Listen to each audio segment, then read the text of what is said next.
topics.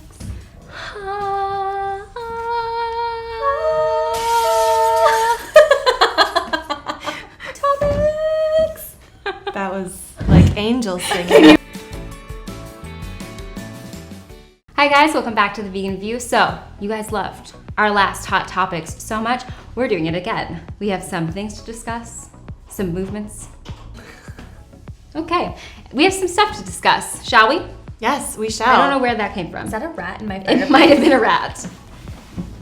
Anyways, Okay. let's begin. Okay, so right now one of the big controversies is the Impossible Burger. People are really excited that it's at Burger King and it's becoming more widely available, but there's a lot of, it's mostly the criticism, I think a lot of it is from vegans. It's a lot of internal fighting. Lots of like in-comment fighting on the internet, lots of back and forth. And there seems to be a couple of different arguments going around. Yeah. I think the first one is that it's not healthy and that we shouldn't be promoting these things. And then the other one, I think the bigger issue for people is the animal testing. So if you guys don't know, in the Impossible Burger, there's an ingredient that makes it bleed like a regular burger. It has that tangible like iron taste, which is called Yes. heme. Yeah. And apparently you can extract heme from plants. As most things that have been eaten before, they have to go through FDA testing, and of course they weren't asked for that, but they did it just precautionary. to be FDA approved. To be FDA approved. I would imagine that in order to be sold at places like big fast food chains like Burger King, you would have to be FDA approved. Yeah. In order to do that, they had to test the hemoglobin from the soy on animals, on rats. And the CEO of the company said that they were really conflicted, but they felt that it was worth going through the process of getting certified in order to achieve a greater goal of creating a really, really good product that would hopefully save a lot of animal lives. It wasn't an ideal situation, they said, but it was something that they thought was going to be beneficial for the greater good, which is controversial. I think one thing to like bear in mind with anything is do your research. Please understand the whole picture of something before you start saying, I'm not going to buy it, I'm not going to support it because I heard this. Yes, they tested on animals, but there's this It's an whole isolated incident. It's an isolated incident. There's this whole backstory to why they did it. And so I think you have to look at the greater picture and also look at the future. This product is going to be offering a vegan burger to so many people. It's more widely available because now it's at fast food restaurants, which are all over the place, which as anybody who's been vegan for the past few years knows that road trips are probably one of the hardest things. Like if there's no Chipotle and there's no Taco Bell, like you're pretty much out of luck. You're eating French fries. So it's nice to know if you're on a road trip or you live somewhere where there's not a lot of vegan restaurants that you can go to a restaurant and eat fast food with your friends and family. Another interesting thing that I saw on Veg News, I'll put the video right here. They were saying that actually some of the controversy isn't even very consistent. So people are super upset about the testing that was done on the actual hemoglobin, the soy hemoglobin, but they aren't upset about xanthan gum, which is in a ton of vegan packaged foods, vegan and non-vegan packaged foods, and that is also tested on animals. And that's in like literally so many things, even as an ingredient in a lot of vegan baked goods that people make in their homes. So a lot of that is probably just, it's not widely spread information, but also it's kind of like, this whole thing reminds me a lot of that supermarket argument where people are like, they only want to shop, and support all vegan brands. But it's like, if you go to the grocery store where you're buying your vegan products, they sell meat and you're giving your money to them too, but it's sort of impossible to avoid and to have it perfect. I think this is one of those situations where good is not the enemy of great. Yeah. And even though it's not ideal to test on animals, I do think it's really interesting how big of an impact and how beneficial, how many animal lives could be saved In the long run. in the long run. Yeah. And back to that about the ingredients, like the Beyond Burger is getting no hate, no flack, but they have pea protein, which also at one point in time had to be tested on animals long before the Beyond Burger was made. But there again, it kind of adds this complicated layer. And I think for people who aren't vegan, it's hard for them to understand why some people are eating the Impossible Burger and some people aren't. And that's the kind of thing that makes veganism look really extreme. So not to say like if you don't feel comfortable eating the Impossible Burger, eat it. If you don't, and that's your right to not eat it. But I think shaming other people for eating it and making them feel like they're not vegan enough or they're not vegan anymore because they do eat it is not the best approach. I think we all need to kind of like stay in our lanes. look at the bigger picture, less animals are going to be harmed in the long run. We're offering veganism to people who may not otherwise be exposed to it, and it's just all around good stuff. I think another important thing to consider is that Impossible Foods is kind of the pioneer for using heme in a product. And so they're getting a lot of this backlash because they decided themselves to do it instead of waiting or having a parent company or some other company do it first and then formulating their product. Other brands like Gardein that use pea protein, that use xanthan gum, they weren't the originators. These things have been around for a really long time, and at one point, so many things that are in our foods are tested on animals. We have to realize everything has been tested, and the difference between something creating ongoing cruelty, like I think with Wet and Wild, it's being compared a lot with why are all these vegans stopping using Wet and Wild, or NARS. There's ongoing animal testing, and in this case, it was a one-time thing to protect their brand. Well, they're coming from a good place. Yeah, it's and coming they're from a place good of wanting to have a vegan option for people. Exactly. Like, when Impossible Foods starts factory farming, then I'm gonna be like, okay, what's happening there? They did what they had to do to get to where they are. I think, it's just important to keep that in mind. Yeah. Okay, so recently, John Mackey, who is the co-founder and the co-CEO of Whole Foods, was quoted saying basically that meat substitutes, mock meats, are unhealthy. And I feel like that also got quite a lot of controversy. People were really upset about that because on the one hand, they're super important for the movement, and on the other hand, he's not wrong. As we were talking about before the show, it is really, the sensationalism of veganism is huge. Like, if something's going wrong with plant-based movement, people want to say, I believe he said, vegan mock meats are good for the planet, but not for your health. And the article actually just misquoted him as veganism, good for the planet, bad for your health. Yeah. And so people were really upset. Well, this happened to me. So I did a video where I was talking about gut health and my own experience, wasn't coming off as an expert, and I really did it as a way, honestly, to talk about some of the things that I've learned about, eating a vegan diet, but also kind of spread awareness and to reach as many people as I could. That video did pretty well. It has almost 1 million views, and it got written about in the Daily Mail, but it was literally a picture of me, and then it was like, vegan blogger admits to gas and bloating in huge letters. And it's like, on the one hand, that's what that video is about, but it was also about,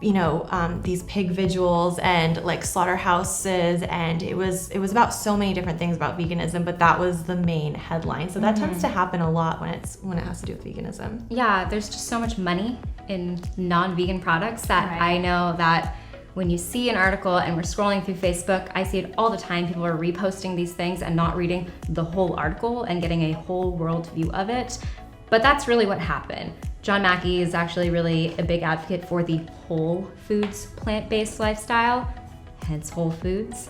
And of course, a whole foods plant-based lifestyle has been shown in so many studies to be beneficial for your health, while as saturated fat, high fat, super processed, high sodium products are not. So he's actually been vegan for 20 years, and he says that he eats about 15 servings of fruits and veggies a day. So he's definitely a whole food, plant-based vegan, and it's like you said, it's true. And he also was talking about how, your taste buds adapt. So things like veggie burgers that are made with black beans or sweet potatoes or whatever taste better as you eat healthier.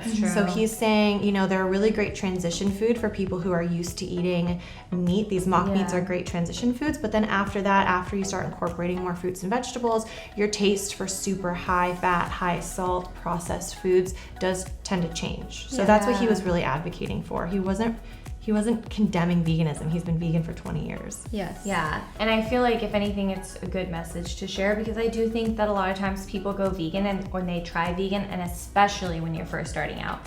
I ate like nothing but processed faux meats because I was just trying to replace things. And you're not gonna feel your best. You might feel better just depending on what kind of diet you're coming from beforehand, but you're not gonna feel your best if all you're eating is processed foods. You're just not.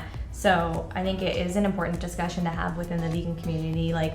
It's totally okay to eat that stuff, but make sure that you're not sustaining off that long term. You do have to get most of your fuel from fruits and veggies. If you want to feel your best and most healthiest. Yeah. If that's your goal, definitely. And when we see these sensational headlines as vegans, it is so hard to see that.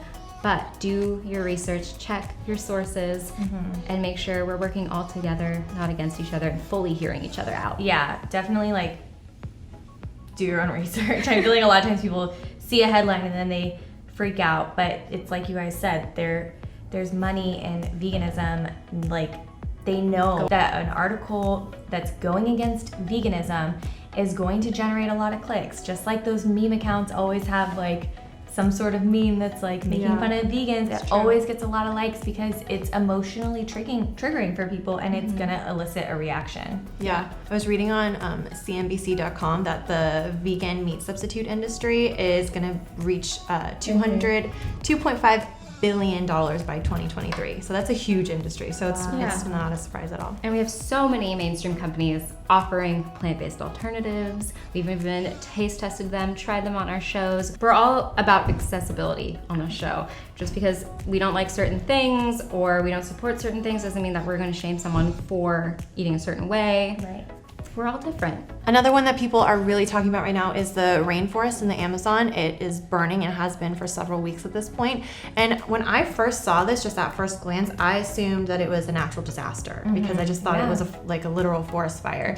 Come to find out that it actually is not. It's a man-made fire from the cattle industry in Brazil. Brazil is the leading exporter of beef in the world, and it's become a huge industry in Brazil. And in order to make more room to grow more cattle or to raise more cattle for beef, they have literally set the Amazon on fire. And this is not only terrible for the habitat of so many animals, but it's also the Amazon rainforest provides 20% of the oxygen on our planet. Something that really affected me from Cowspiracy was when they talked about clearing the rainforest. I was shocked. Now, it's important to note that the US is actually not importing beef from Brazil. So there's been a lot of political talk about reopening those channels again. So do your research and be conscious of what you're consuming. These are real world impacts that are being made on the longevity of our planet that could be irreversible, and this is important. This is the only hope we have. Come on, guys. Another thing is that a lot of non-vegan response has been, well, the Amazon rainforest is not being burned down for our beef production, our cow eating. So why do we care, kind of thing? So why do we care? Why is it on us to stop eating beef? What do you guys think about that? I think it's important to set a good example for other countries. Like, even if we're not directly impacted by it now, there could be a time and place where we are, and we are contributing to it directly. And so I think it's just important to be aware of the impact that your decisions have, and whether your beef is coming from China or the United States or wherever, or Brazil, wherever it's coming from, it's still having an impact on the environment. It may not be as drastic as like cutting down the rainforest or burning down the rainforest, but it's still impacting our environment, the air we breathe, and the people that live close to these factory farms are affected by it. So, well, the UN said that the animal agriculture industry is more polluting than the entire transportation industry. That's cars, trains, planes, everything. And that's massive. And that information has been out there for years at this point. And I feel like it takes something like the Amazon being on fire and how alarming that is for people to see the cause and effect of beef with the environment, even though we've known this forever. So it's not that if you eat meat in the US, it's not affecting the environment. It absolutely is. And I think that it's also just about demand. Like, if demand for meat, or if how normal it is to eat beef so many times a day or in a week goes down, then that's going to have a global impact, I think. It's all about creating a culture. You can't expect people to take on all this responsibility without making the change yourself. You have to be the change you want to see. Yeah, and actually Finland was asking the UN to ban all Brazilian beef. So for people who are in other countries, if you're in the UN or one of the countries that are part of the UN, definitely maybe supporting that kind of, I don't know if it's legislature or bills, or I don't know exactly how they would go about doing that, if it has to do with exports or if it's something you have to vote on, but just being conscious of the fact that that's going on. I know here in the US, a lot of people didn't even know about the Amazon. A lot of it started through social media awareness because it wasn't getting mainstream news coverage, which is, again, really interesting. I mean, of course it isn't, because it's not lucrative to condemn this kind of things. Animal agriculture makes so much money. In response, Eddie Huang, who is a famed foodie, he's an American author, chef, restaurateur, food personality, producer, and attorney. What a guy.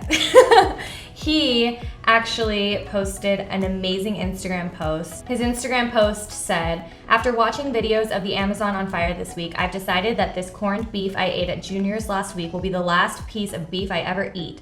I love beef, I love oxtails, I love Peter Luger's, I love growing up in a steakhouse cutting New York strip on Xanax. It was soothing, but beef is fucking us. Actually, we are fucking ourselves on multiple levels and we need to make changes. I'm going to go vegan because it takes 20 times less land to feed a vegan than a meat eater, and over 90% of the land cleared in the Amazon rainforest since 1970 is used for grazing livestock. But if all of us just stopped eating beef, it would solve huge problems. Eat fish, eat chicken, eat pork until the next crisis, but if all you can do now is quit beef, please do it. I know a lot of ass-backwards people think vegetarianism or veganism is some uppity white girl thing to do, but it's not. There have been Asian Buddhist vegetarians for thousands of years, Ital Rasta, Hindu as well. This is not some new age thing to laugh at. We are getting back to roots, healing the earth and ourselves. I've eaten my last bite of meat. I wish I had planned this better and ate my mom's oxtail soup, but fuck it. There really isn't time to waste. Some things have to start today."